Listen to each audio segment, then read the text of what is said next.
കഴിഞ്ഞ സമയത്ത് എവിടെയൊക്കെ പോകാനുള്ള ഓഫറുകൾ വന്നതാ. പക്ഷേ ഈ മനുഷ്യൻ തയ്യാറല്ലായിരുന്നല്ലോ.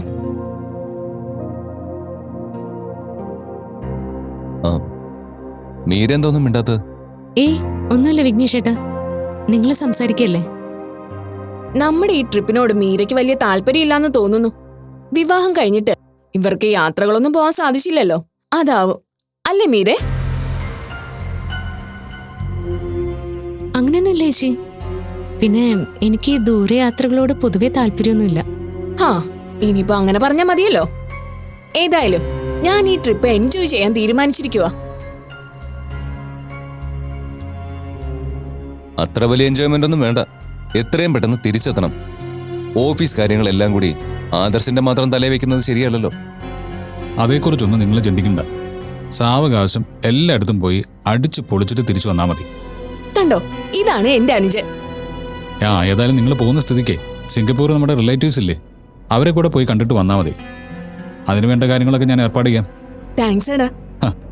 ഇതിനൊക്കെ എന്തിനാ താങ്ക്സ്? അതെ, ഒരാങ്ങളുടെ കടമയല്ലേ ആദർശ് ചെയ്യുന്നത്. അതിന് നന്ദിയൊന്നും പറയണ്ട. അല്ലെങ്കിലും നന്ദി വാക്കുകളിലല്ല വേണ്ടത്, പ്രവൃത്തിയില്ല. ആങ്ങളയുടെ കടമകൾ ആദർശ് ചെയ്തു തരുന്നത് പോലെ പെങ്ങള് ചെയ്യേണ്ട കടമകൾ നീയും ചെയ്താ മതി. അത് പിന്നെ ഞാൻ ചെയ്യില്ലേ ആന്റി. വിഘ്നേഷേട്ടാ, നമുക്ക് സാധനങ്ങളൊക്കെ പാക്ക് ചെയ്യാനുണ്ട്. എല്ലാം എടുത്തു വെച്ചിട്ട് വേണം ഇനി വാങ്ങാനുള്ള എന്റെ ലിസ്റ്റ് ഇടാൻ. ഇനിയും വാങ്ങാനോ? ചെല്ല്, എല്ലാം പെട്ടെന്ന് റെഡിയാക്കി വെക്കുന്ന നല്ലത്. ശരി ശരി.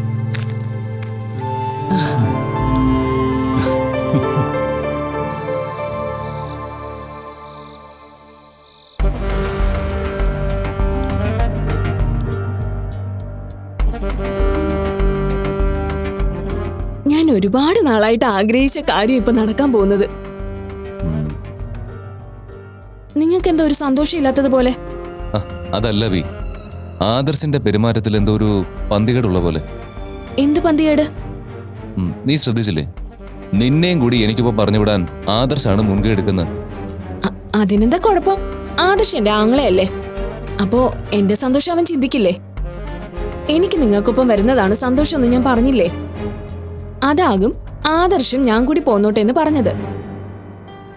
അങ്ങനെ അല്ല ബി, ആദർശിന്റെ പെരുമാറ്റത്തില് എന്തോ ഒരു പന്തികേടുണ്ട്, അതെനിക്ക് ഉറപ്പാ. അത് ചിലപ്പോ കുറെ നാള് ആദർശ് തനിച്ച് ആരുമില്ലാതെ ജയിലിൽ കഴിഞ്ഞതല്ലേ, അതിൻ്റെതായിരിക്കും. നിനക്ക് ഞാൻ പറയുന്നത് മനസ്സിലാകാഞ്ഞിട്ടാ ബി. അതെ, എനിക്ക് നിങ്ങൾ പറയുന്നത് മനസ്സിലാവുന്നില്ല. സത്യം പറ, എന്നെ കൂടെ കൊണ്ടുപോകാൻ കഴിയാഞ്ഞിട്ട് ഒരു കാരണം ഉണ്ടാക്കുന്നതല്ലേ ഇത്? എടി, നിന്നെ കൊണ്ടുപോകുന്നതിൽ എന്താ കുഴപ്പം? അതെനിക്ക് സന്തോഷമുള്ള കാര്യമല്ലേ? അതെ, അങ്ങനെയാണ് ഞാനും കരുതിയത്. ഞാൻ കൂടി വന്ന വിഘ്നേഷ് ഏട്ടന് സന്തോഷമായിരിക്കും ഞാൻ കരുതി. പക്ഷെ അങ്ങനെയല്ല. നിങ്ങൾക്ക് എന്നെ കൊണ്ടുപോകാൻ ഒരു താല്പര്യവും ഇല്ല. വിവാഹം കഴിഞ്ഞിട്ട് ഇത്രയും വർഷമായി, ഇതുവരെ നിങ്ങളായിട്ട് എന്നെ ഒരിടത്തും കൊണ്ടുപോയിട്ടില്ല. പലവട്ടം പല സ്ഥലത്തും പോകണമെന്ന് ഞാൻ ആഗ്രഹം പറയുമ്പോഴും ഓരോന്നും പറഞ്ഞ് നിങ്ങൾ അങ്ങ് ഒഴിഞ്ഞു മാറും. ഇപ്പൊ ഇങ്ങനൊരു അവസരം വന്നപ്പോ അത് ഒഴിവാക്കാൻ ഇല്ലാത്ത ഓരോ കാരണങ്ങളും കണ്ടുപിടിച്ച് വരുന്നതല്ലേ? എനിക്കറിയാം ഇതൊക്കെ. നിന്നെ കൊണ്ടുപോകുന്നതിൽ എനിക്ക് എന്താ അഭി കുഴപ്പം? നിങ്ങളുടെ മനസ്സിൽ വേറെ ആരെങ്കിലും കൂട്ടിക്കൊണ്ട് പോകണമെന്നായിരിക്കും. അതുമല്ലെങ്കിൽ അവിടെ ചെന്ന് എന്തെങ്കിലുമൊക്കെ ചെയ്യാൻ പ്ലാൻ ഇട്ട് കാണും. ഞാൻ കൂടെ വന്ന അതൊന്നും നടക്കില്ലല്ലോ. ഞാൻ മനസ്സിൽ പോലും ഓർക്കാത്ത കാര്യങ്ങളാണ് നീ പറയുന്നത്. നിങ്ങൾ എനിക്ക് അറിയാവുന്നത് പോലെ വേറെ ആർക്കും അറിയില്ലല്ലോ. വിഘ്നേഷ് ഏട്ടാ, നിങ്ങൾ എന്തൊക്കെ മനസ്സിൽ ഓർക്കുന്നും എന്തൊക്കെ ചെയ്യൂന്നും എനിക്ക് നന്നായിട്ട് അറിയാം. ആദർശ് ഞാൻ കൂടി നിങ്ങൾക്കൊപ്പം വന്നോട്ടെ എന്ന് പറഞ്ഞപ്പോ നിങ്ങളുടെ മുഖം വാടിയത് ഞാൻ കണ്ടതാ. അബി, നീ എന്നെ തെറ്റിദ്ധരിച്ചിരിക്കുകയാണ്. ഓഫീസ് കാര്യത്തിനൊപ്പം മറ്റൊരു കാര്യം ചെയ്യുന്നത് ആദർശിന് അത് ഇഷ്ടമല്ല. ആ ആദർശ് ഇങ്ങനൊരു യാത്രയെ ഫാമിലി ട്രിപ്പാക്കി മാറ്റിയപ്പോ എനിക്കെന്തോ ഒരു പന്തികേട് തോന്നി. അതുകൊണ്ടാ ഞാൻ പറഞ്ഞത്. അല്ലാതെ നീ എനിക്കൊപ്പം വരുന്നത് എനിക്ക് സന്തോഷം തന്നെയാണ്. അഭിനയിക്കണ്ട. ഒന്നാമത് നിങ്ങൾക്ക് അഭിനയിക്കാൻ അറിയില്ല. അബി, ഞാൻ പറയുന്നത് 100% സത്യമാ. നിന്നെ പിരിഞ്ഞിരിക്കുന്നത് ഏറ്റവും വലിയ വേദനയായിട്ട് കാണുന്ന ആളല്ലേ ഞാൻ. അത് നിനക്കും അറിയാവുന്നതല്ലേ? എന്നെ വെറുതെ ദേഷ്യം പിടിപ്പിക്കരുത്. ഇത്രയും നേരം ഞാൻ കൂടെ വരുന്നത് മുടക്കാൻ ഓരോന്ന് പറഞ്ഞിട്ട് ഇപ്പൊ മാറ്റി പറയുന്നോ? ഞാൻ പറയുന്നല്ല നീ മനസ്സിലാക്കുന്നത്, അതിന്റെ കുഴപ്പത്. എനിക്ക് ആദർശിന്റെ പെരുമാറ്റത്തില് എന്തോ ഒരു പന്തികേട് തോന്നി. അതുകൊണ്ട് ഞാനിതൊന്ന് പറഞ്ഞുപോയി, അല്ലാതെ വേറൊന്നും അല്ല. അതെങ്ങനെയാ എനിക്കോ അമ്മയ്ക്കോ മറ്റാർക്കും തോന്നാത്ത പന്തികേട് നിങ്ങൾ മാത്രം കണ്ടുപിടിച്ചത്? ആദർശ് ഞങ്ങളുടെ എല്ലാവരുടെ മുന്നിൽ വെച്ചല്ലേ സംസാരിച്ചത്?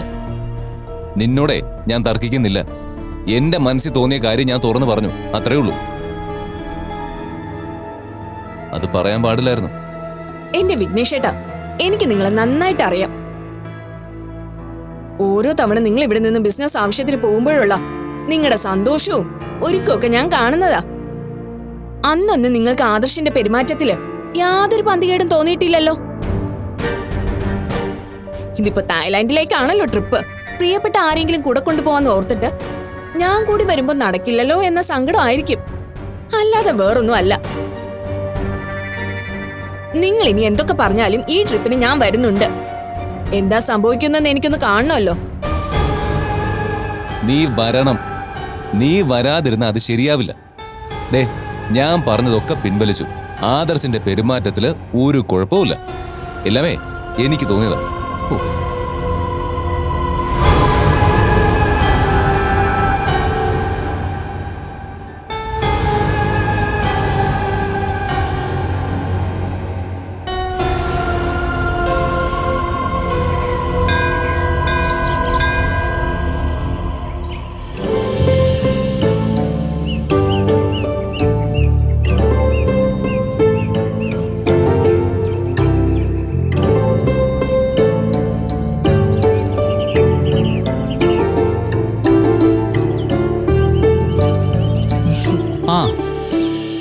ആഹാ,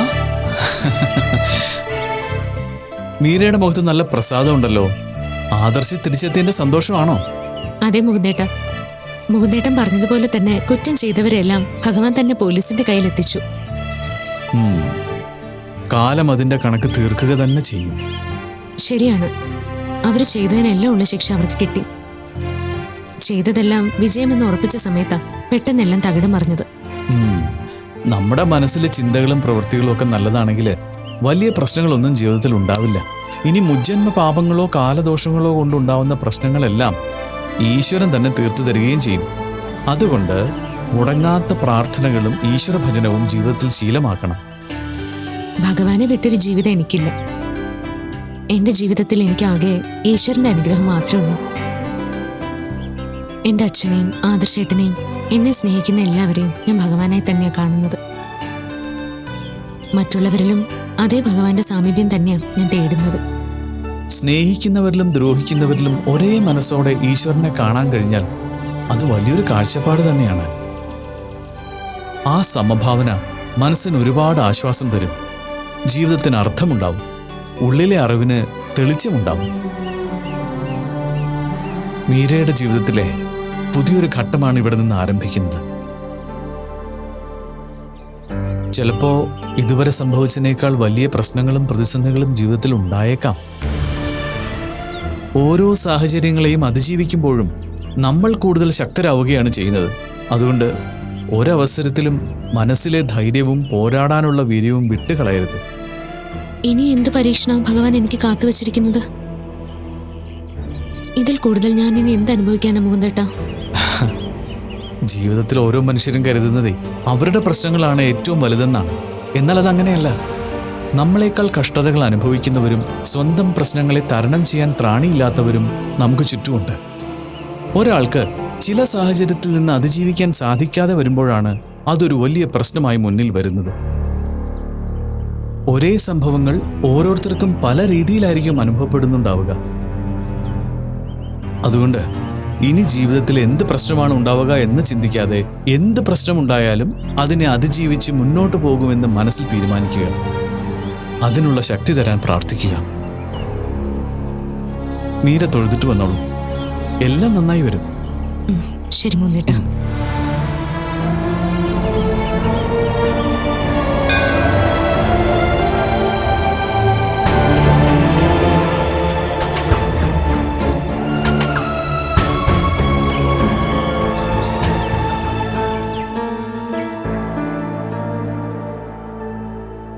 സൂരജ്, നമ്മൾ വിചാരിക്കാത്ത പലതുമാണ് സംഭവിച്ചത്. സൂരജ് അതൊന്നും മനസ്സിൽ വെക്കരുത്. അതൊന്നും ഞാൻ കാര്യമാക്കിയിട്ടില്ല ആദർശേട്ടാ. അതേക്കുറിച്ച് ഓർത്ത് ആദർശേട്ടൻ വിഷമിക്കണ്ട. ഞാൻ വിളിച്ചിട്ടല്ലേ സൂരജ് ഇവിടെ വന്നത്. എന്നിട്ട് അപമാനിതനായെങ്കിൽ അതിന് ഉത്തരവാദി ഞാൻ തന്നെയാ. സോറി പറയാൻ മാത്രമേ എന്നെ കൊണ്ട് സാധിക്കൂ. ഞാൻ പറഞ്ഞല്ലോ ആദർശേട്ടാ, ഞാനത് അപ്പോഴേ മറന്നു. അല്ലെങ്കിലും അഭിരാമി ചേച്ചിയുടെ സ്വഭാവം എനിക്ക് നന്നായിട്ട് അറിയാം. മുമ്പും പലതവണ എന്നോട് വഴക്കുണ്ടാക്കിയിട്ടുണ്ട്. അന്ന് ഞാൻ മീരയും കൊണ്ട് ആദർശേട്ടൻ്റെ കാര്യത്തിന് പോകുന്നതായിരുന്നു പരാതി. അഭിരാമി അങ്ങനെ ആയിപ്പോയി. അവക്ക് ഇഷ്ടക്കേട് തോന്നിയാ വെറുതെ വഴക്കുണ്ടാക്കുന്ന പ്രകൃതമാണ്. അറിയാം. അതോർത്ത് ആദർശേട്ടൻ ടെൻഷൻ ആവാതിരുന്നാൽ മതി. ഏതായാലും നമ്മുടെ തീരുമാനത്തിൽ മാറ്റമൊന്നുമില്ല. സൂരജ് ഉടനെ തന്നെ ദേവ ബിൽഡേഴ്സിൽ ജോലിക്ക് കയറുന്നു. അത് വേണോ ആദർശേട്ടാ? ഞാനിവിടെ ജോലിക്ക് കയറിയ നിങ്ങളുടെ വീട്ടിൽ അതേ ചൊല്ലി പ്രശ്നങ്ങളുണ്ടാവും. അത് വേണ്ട.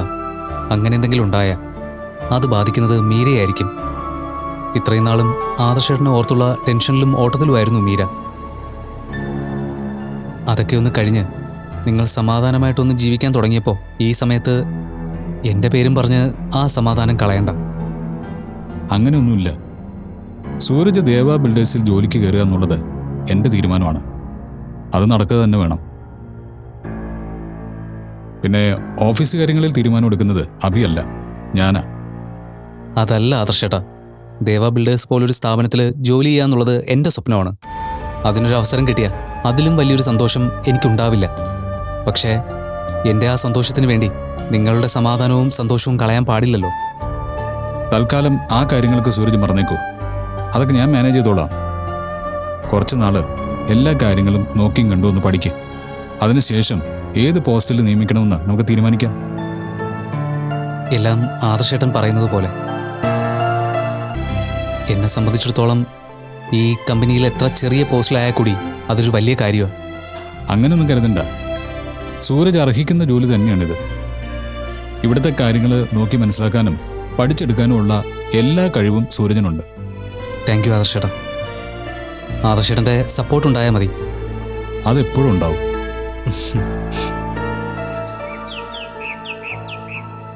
വിവാഹം കഴിഞ്ഞതു മുതൽ ഞാൻ ആഗ്രഹിക്കുന്നതാ വിഘ്നേഷേട്ടനൊത്ത് ഇങ്ങനൊരു യാത്ര. നിങ്ങൾക്ക് ഹണിമൂണിന് എവിടെ വേണമെങ്കിലും പോകാമെന്ന് അന്നേ പറഞ്ഞിരുന്നില്ലേ? അതൊക്കെ ശരിയാ. പക്ഷേ വിഘ്നേഷേട്ടനും കൂടി താല്പര്യം വേണ്ടേ?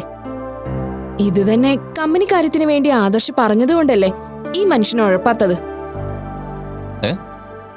അതെന്താ അഭി അങ്ങനെ പറയുന്നത്? നമ്മുടെ ഫാമിലിയിൽ തീരുമാനങ്ങളെല്ലാം എടുക്കുന്നത് നീ തന്നെയല്ലേ? അത് മാത്രമല്ല, ഓരോ യാത്രകളും നമ്മൾ പ്ലാൻ ചെയ്തിട്ട് ഓരോരോ കാരണങ്ങൾ വന്ന് അത് മുടങ്ങിപ്പോയതല്ലേ? ഹോ, ഇനി അങ്ങനെയൊക്കെ പറഞ്ഞോ? ഇപ്പൊ ഈ യാത്ര തന്നെ മുടക്കാൻ നിങ്ങൾ കുറെ ശ്രമിച്ചതല്ലേ? എന്താ വിഘ്നേഷ് ഇതൊക്കെ? ഇവള് പറയുന്നതിൽ എന്തെങ്കിലും കാര്യമുണ്ടോ? അയ്യോ, എന്റെ അമ്മയ്ക്ക് അറിയാലോ ഇവളുടെ സ്വഭാവം. ഇവള് വെറുതെ ഓരോന്ന് വിളിച്ച് പറയുന്നത്. വെറുതെ ഓരോന്ന് വിളിച്ച് പറയാൻ എനിക്ക് എന്താ ഭ്രാന്തുണ്ടോ? ആ അതെ, നിനക്ക് മതി മതി, ഇനി ഇതും പറഞ്ഞ് വഴക്കാവണ്ട. എന്തായാലും പോകാൻ തീരുമാനിച്ചാണല്ലോ. അതെ. ഓഫീസിൽ നിന്നാണല്ലോ. നീ കോൾ അറ്റൻഡ് ചെയ്യേ. ഹലോ. ആ അതെ. എന്താ കാര്യം? പറഞ്ഞോ, കുഴപ്പമില്ല. ഇല്ല, ആരും അറിയില്ല. ഓഫീസിലോ? ആര്? സൂരജോ? എപ്പോ വന്നു? ഓ, അതാരാ പറഞ്ഞത്? ആദർശോ? ശരി ശരി, മനസ്സിലായി. ഞാൻ നോക്കിക്കോളാം. ഓക്കെ. എന്താ അഭി, ആരാ വിളിച്ചത്? ഞാൻ പറഞ്ഞില്ലേ, ഓഫീസിൽ നിന്നാ. നിന്റെ മുഖം എന്താ വല്ലാതിരിക്കുന്ന? നീ കാര്യം പറ. എന്താ കാര്യം? ഞാൻ ഓഫീസിൽ ഇല്ലാത്ത സമയം നോക്കി ആ സൂരജിനെ അവിടെ ജോലിക്ക് നിർത്താനോ ആദർശിന്റെ പ്ലാൻ? ഇന്ന് സൂരജ് ഓഫീസിൽ വന്നിരുന്നു. അതിനിപ്പോ എന്താ? സൂരജ് ആദർശിന്റെ അളിയനല്ലേ? അവര് പരസ്പരം സഹായിച്ച് നിൽക്കേണ്ടവർ തന്നെയല്ലേ? അത് നടക്കില്ല. ഞാൻ അതിന് സമ്മതിക്കില്ല. അമ്മ എന്താ ഒന്നും മിണ്ടാത്തത്? അമ്മ കൂടി അറിഞ്ഞിട്ടാണോ ഇതൊക്കെ? ഞാനൊന്നും അറിഞ്ഞിട്ടില്ല. ഓ, അപ്പൊ ഇതൊക്കെ ആദർശിന്റെയും ഭാര്യയുടെ മാത്രം തീരുമാനമാണല്ലേ? അതെന്തേലും ആവട്ടെ അബി, ഇനി നീയായിട്ടൊരു പ്രശ്നം ഉണ്ടാക്കണ്ട. നടക്കില്ല. ഞാൻ പറഞ്ഞല്ലോ, എന്റെ കൂടി സ്ഥാപനമാണ്. അവിടെ ആദർശിന്റെ മാത്രം ഇഷ്ടത്തിന് എല്ലാം നടത്താൻ പറ്റില്ല. ഒരിക്കൽ അപമാനിച്ചിറക്കി വിട്ടതാ ഞാൻ ആ സൂരജിന്. വീണ്ടും അവൻ കയറി വരണമെങ്കിൽ രണ്ടും കൽപ്പിച്ചിട്ടാ. വിഘ്നേഷ് പറഞ്ഞത് തന്നെ ശരി. നീ ഇതിനെതിരെ നിന്നാൽ ആദർശ് നീയും തമ്മിൽ അകലും. അത് പാടില്ല. എന്റെ രണ്ടു മക്കളും എന്നും ഒരേ മനസ്സോടെ ഉണ്ടാവണം. ആ അതെ, നമ്മുടെ കമ്പനിയിൽ എത്ര പേര് ജോലി ചെയ്യുന്നു, അതിൽ ഒരാളായിട്ട് സൂരജിനെ കരുതിയ പോരെ? വിഘ്നേഷേട്ടാ, എന്നെ വെറുതെ ദേഷ്യം പിടിപ്പിക്കല്ലേ. ഈ നാട്ടിൽ ആരെ വേണമെങ്കിലും ആദർശ് നമ്മുടെ കമ്പനിയിൽ ജോലിക്ക് കയറ്റിക്കോട്ടെ. ക്വാളിഫിക്കേഷൻ പോലും നോക്കണ്ട.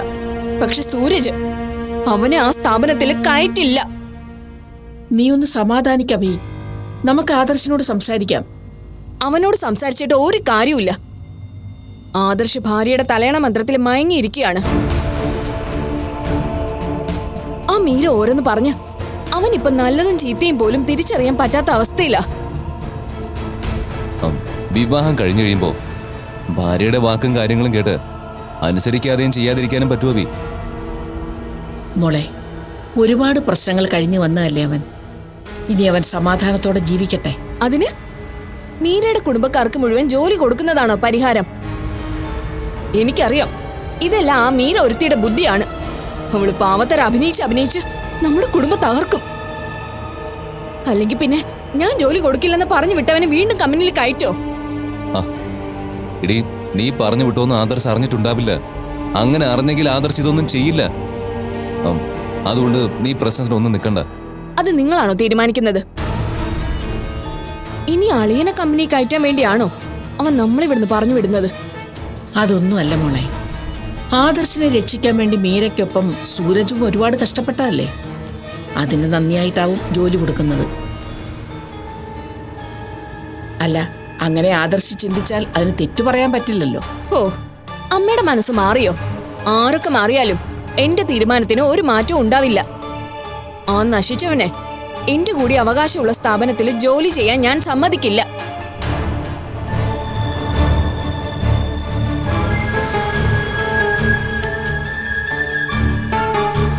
സാർ. ആ, ആരായത്? ദിവാകരനോ? വാ, ഇരിക്ക്. എന്തൊക്കെയുണ്ട് വിശേഷങ്ങൾ? എന്ത് പറയാനാ സാറേ, ഇവിടെ എന്തൊക്കെയാ നടക്കുന്നതെന്ന് ആലോചിച്ചിട്ട് ഒരെത്തും പിടിയും കിട്ടുന്നില്ല. സാറിനെ അറസ്റ്റ് ചെയ്ത വാർത്ത അറിഞ്ഞിട്ട് വിശ്വാസമില്ലാതെ നടക്കുകയായിരുന്നു ഞാൻ. ഒരു ദിവസം മഹാദേവൻ സാറിനെ കണ്ടപ്പോൾ എന്നെ കളിയാക്കുകയും ചെയ്തു. സാറിന് വേണ്ടി പലതും ചെയ്തു തന്നതിനും മഹാദേവൻ സാറിനെ കുറിച്ച് പറഞ്ഞു തന്നതിനും എന്നെ ആക്ഷേപിക്കുകയും ചെയ്തു. അങ്കിൾ അങ്ങനെയൊക്കെ ചെയ്തില്ലെങ്കിലേ അത്ഭുതമുള്ളൂ. സാറിനെ അറസ്റ്റ് ചെയ്തത് എല്ലാവർക്കും വലിയ ഷോക്കായിരുന്നു. ഇനി ദേവാ ബിൽഡേഴ്സ് എന്നൊരു കമ്പനി ഉണ്ടാവില്ലെന്നും തകർന്നടിഞ്ഞു പോകുമെന്നും എല്ലാവരും പറഞ്ഞു വരുത്തി. എന്തായാലും ഒടുവിൽ സത്യം തെളിഞ്ഞല്ലോ. എന്തായാലും സ്വന്തം മരുമകനോട് ഒരു അമ്മാവനെങ്ങനെ ഇത്രയും ക്രൂരത ചെയ്യാൻ തോന്നുന്നതെന്ന് അറിയുന്നു. മനസ്സിൽ പക സൂക്ഷിക്കുന്നവർക്ക് അങ്ങനെ സ്വന്തം ബന്ധങ്ങളൊന്നും നോട്ടമുണ്ടാവില്ല. അവർക്ക് പ്രതികാരം ചെയ്യണമെന്നുള്ള ലക്ഷ്യം മാത്രമേ ഉണ്ടാവൂ. പക്ഷേ ഞാൻ അങ്കിളിനോട് എന്ത് തെറ്റാ ചെയ്തെന്ന് എനിക്കിതുവരെ മനസ്സിലായിട്ടില്ല. അവരുടെ താല്പര്യങ്ങൾക്കെതിരൊന്നില്ലേ? അതാണ് അവരുടെ കണ്ണിലെ വലിയ തെറ്റ്. അതെ, അതൊക്കെയാവും കാരണം. എന്നാലും ആ ഇന്ദു ഒരു പാവമായിരുന്നു. ഒരു തെറ്റും ചെയ്യാത്ത ആ പാവത്തിന് ഇല്ലാതാക്കിയതുകൊണ്ട് അവർ നേടിയത് ജയിൽവാസം മാത്രമാണ്. ജീവിതത്തിൽ ഓരോരുത്തർക്കും ഓരോ യോഗമുണ്ട് സാറേ. അത് അനുഭവിക്കാതെ പറ്റില്ല. എങ്ങനെയെങ്കിലുമൊക്കെ കറങ്ങി തിരിഞ്ഞ് നമ്മൾ അനുഭവിക്കാനുള്ളത് അനുഭവിക്കും. ഒരു തെറ്റും ചെയ്യാതെ സാർ ഇത്രയും ദിവസം ജയിലിൽ കഴിയേണ്ടി വന്നില്ലേ? ഒരു ഉറുമ്പിനെ പോലും കൊല്ലാതെ കൊലയാളി എന്ന വിളി കേൾക്കേണ്ടി വന്നില്ലേ? ഇതൊക്കെയാണ് ജീവിതം. പ്രതീക്ഷിക്കാത്ത പ്രശ്നങ്ങളും പ്രതിസന്ധികളും എല്ലാവർക്കും ഉണ്ടാവും. അതിനെ തരണം ചെയ്യാൻ കഴിഞ്ഞാൽ മാത്രമേ നമുക്ക് പിടിച്ചു നിൽക്കാനും മുന്നോട്ട് പോകാനും കഴിയൂ. സാറിനെ സംബന്ധിച്ചിടത്തോളം ഇനി ജീവിതത്തിൽ എന്തു പ്രശ്നം വന്നാലും ഒന്നും നോക്കാനില്ല. ഇതിൽ കൂടുതൽ ഇനി എന്തു വരാനാ, എന്തനുഭവിക്കാനാ? അറിയില്ല. എന്തായാലും തൽക്കാലം ഒരു പേമാരി പെയ്തു കഴിഞ്ഞാൽ ആശ്വാസം തോന്നുന്നുണ്ട്. ഒരു കഷ്ടകാലത്തിന് ഒരു നല്ല കാലം ഉണ്ടാവും സാറേ. ആ ബീച്ചിനടുത്തുള്ള ഫ്ലാറ്റിന്റെ പ്രശ്നങ്ങളൊക്കെ തീർന്നല്ലോ. ഇപ്പോ ശരിക്കും ദേവാ ബിൽഡേഴ്സ് പഴയ പ്രതാപത്തിലേക്ക് തിരിച്ചു വരുന്ന സമയമാ. അല്ല, പുതിയ പ്രോജക്റ്റുകളുടെ കാര്യമൊക്കെ ആലോചിക്കാൻ സമയമായിട്ടുണ്ട്. പ്ലാനിങ്ങൾ നടക്കുന്നുണ്ട്. ഞാൻ തിരിച്ചെത്തിയതേ ഉള്ളൂ. ഇനി എല്ലാം ഒന്ന് റീഓർഡർ ചെയ്തെടുക്കട്ടെ. അതിനുശേഷം പുതിയ പ്രോജക്റ്റുകളിലേക്ക് കിടക്കാമെന്നാണ് ആലോചിക്കുന്നത്. മതി, അത് മതി. എന്താവശ്യത്തിനും സാറിനോടൊപ്പം ഞാനും നമ്മുടെ യൂണിയനും ഉണ്ടാവും. അതൊന്ന് പറയാൻ വേണ്ടിയാണ് ഞാൻ വന്നത്. നിവാരം വന്നതിലും ഇങ്ങനെ ഒരു പിന്തുണ അറിയിച്ചാലും വലിയ സന്തോഷം. ആ പിന്നെ സാറേ, ഞാനൊരു കാര്യം പറഞ്ഞാൽ സാറ് തെറ്റിദ്ധരിക്കരുത്. ഇല്ല, എന്താണെങ്കിലും പറഞ്ഞോ. മഹാദേവൻ സാറ് ജയിലിലാണെങ്കിലും സൂക്ഷിക്കണം.